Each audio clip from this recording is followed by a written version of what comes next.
তিনটি আলামত পেলে বুঝবেন আপনার সময় দ্রুত ভালো হতে যাচ্ছে, আপনার সময় ভালো হবে এবং আপনার কপাল খুলে যাবে। এই তিনটি আলামত যদি আপনি আপনার লাইফে দেখতে পারেন, অবশ্যই আমরা সকলেই চাই যাতে করে আমি সফলতা অর্জন করতে পারি, আমি আমার সাফল্যের দিকে পৌঁছাতে পারি, গন্তব্য যাতে করে সুন্দর হয়, এটা আমরা সকলেই চাই।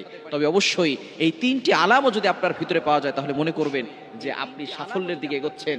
এক নাম্বার হচ্ছে, যদি রাতের বেলা শেষ রাতে আপনার চোখ খুলে যায়, আপনার ঘুম ভেঙে যায়, এই সময়টা হচ্ছে সবচেয়ে গুরুত্বপূর্ণ সময়।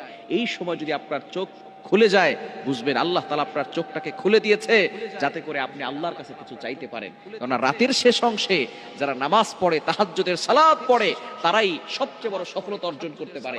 রাতের সালাত ছাড়া কখনো কোনো মুসলিম সফলতা অর্জন করতে পারে না। হ্যাঁ, বেঈমান যারা আছে তাদের তো ঈমানই নাই, তারা কখনো সফল হতেই পারবে না। আর যারা বড় বড় মুসলিম আছে, যারা সফলতা অর্জন করেছে, দেখবেন ম্যাক্সিমাম মানুষই কিন্তু তারা রাতের সালাত আদায় করে, এই জন্য তারা সফলতা অর্জন করেছে। এখন আমরা সফলতা বলতে কি বুঝি? যাদের টাকা পয়সা আছে, অনেকে দেখবেন কোটি কোটি টাকার মালিক কিন্তু নামাজ পড়ে না। আল্লাহর কসম করে বলি, টাকার মালিক দিয়ে কিন্তু টাকার মালিক হলে, কোটি কোটি টাকার সম্পদ থাকলেই তার অন্তরে শান্তি পেতে পারে না। টাকা দিয়ে কখনো সুখ কেনা যায় না, টাকা দিয়ে কখনো শান্তি কেনা যায় না। সুতরাং অনেক বড় লোক এমন আছে, সবজি খেয়ে বাঁচতেছে, গরু খেতে পারে না, ডিম খেতে পারে না, খাসি খেতে পারে না, মুরগি খেতে পারে না, সব ডাক্তার নিষেধ করে দিয়েছে, শুধু সবজি খেয়ে বাঁচে আর 2টা রুটি খেতে পারে। সুতরাং এটাকে কখনো শান্তি বলে না। নামাজ না পড়লে সে কখনো শান্তিতে থাকতে পারে না। সুতরাং যারা দেখবেন সফলতা পেয়েছে, রাতের সালাত পড়েই পেয়েছে।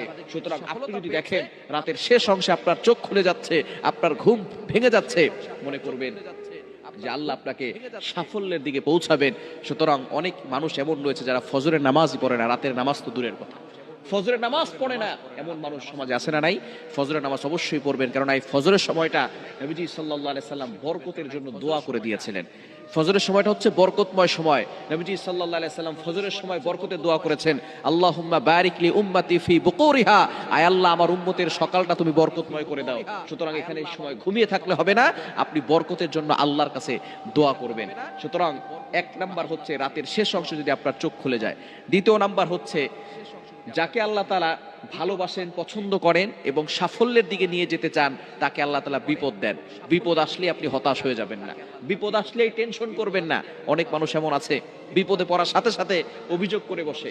বিপদ আসা মানে হচ্ছে আল্লাহ তাআলা কোটি কোটি মানুষের ভিতরে আপনার দিকে ফোকাস করেছেন, আপনার দিকে তাকিয়েছেন। আল্লাহ তাআলা বিপদ দিয়ে আপনাকে পরীক্ষা করছেন যে বান্দা বিপদে পড়লে আমি আল্লাহকে ভুলে যাই কিনা, বিপদে পড়লে আমি আল্লাহকে স্মরণ করে কিনা, বিপদে পড়লে আমি আল্লাহর প্রতি বিশ্বাস, আমি আল্লাহর প্রতি ভালোবাসা, আমি আল্লাহর প্রতি ভরসা, এগুলো রাখে কিনা, এটাই আল্লাহ তাআলা দেখতে চান। সুতরাং আল্লাহ তাআলা বিভিন্ন ভাবে বান্দাকে পরীক্ষা করবেন।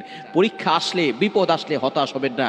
বিপদ মুমিনদের উপরে আসবে, যার ঈমান যত বেশি তার উপরে বিপদও তত বড় হবে। সুতরাং নবীদেরকে আল্লাহ তাআলা ভালোবাসতেন, নবীদের উপরে বড় বড় পরীক্ষা এসেছে, আর ঈমানদারদের উপর আল্লাহ তাআলা বড় বড় পরীক্ষা করে তারপরে বিপদ দিয়ে তাদেরকে পরীক্ষা করবেন। দ্বিতীয় নাম্বার হচ্ছে, যদি আপনার উপরে বারবার বিপদ আসে, মনে করবেন আল্লাহ তাআলা আপনাকে সাফল্যের দিকে এগিয়ে দিচ্ছেন।